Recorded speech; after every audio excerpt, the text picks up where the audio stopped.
People love the shop because they love the smell when it comes in. They love the smell of the books and the variety of books that we have. They spend a lot of time in here. People come in and spend hours just browsing. I'm Teresa Roper, and I'm the very lucky person who owns this wonderful shop. It's predominantly a second-hand bookshop, and we have books of all kinds, from the 16th century to now.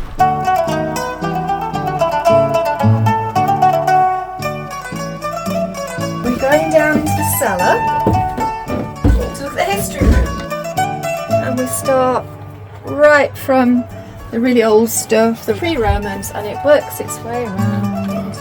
I often visit people's houses if they've invited us to look for books, and the books are precious to them. And it's a nice thing to be able to do for people, to rehome the books. Hello, I'm Holly. I'm a bookbinder at Scriveners. I'm just stitching a book here. Lots of people think that the bookbinding is a dying art, but it's not. We're here doing it every day, repairing books and making books. Okay, these are the tools of the trade. So these are finishing tools, these are fillet wheels, and these are finishing tools with just a pattern on.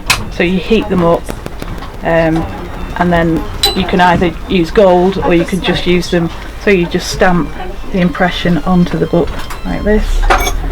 Or if you want to have a line, so you would push it against your shoulder and run it along the edge of the leather when it's hot like that to make that line.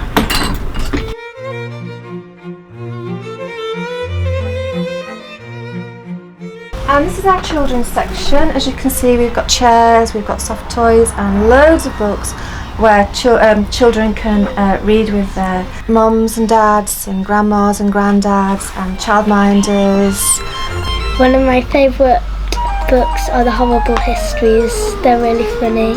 They teach you about like what happened in history, like the proper stuff. Like King Henry VIII had 9 wives. 2 were beheaded, 2 were divorced, 1 died, and 1 survived after he died. This is one of my favourite rooms in the shop.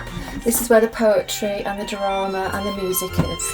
We have opera scores, we have modern music, fairly modern from the 80s. I would describe the English nation as a reading nation, based on the joy that people show in their faces when they come in the bookshop, and they'll go away with something. Yeah, there's a lot of serendipity in the shop. People come in looking for one thing and go away with another one, and I think there's still a real passion for reading and a real passion for books in the UK. Yeah, I'm just polishing this book with beeswax, so it helps to keep the moisture in the leather. To have a book made yourself, you can choose exactly how you'd like it to be. If you buy a hand-bound book, you're supporting traditional craft. You can often feel, if something's been made with by somebody's hand that feels passionate about their work, it has a quality feel to it, I think, rather than just something that's mass-produced from a shelf. This is Basil, by the way. He comes in to visit us, don't you, Basil? England has such a wealth of literature. In fact, Great Britain has such a wealth of literature, much of which is reflected on our shelves from the 16th, 17th century to the present day.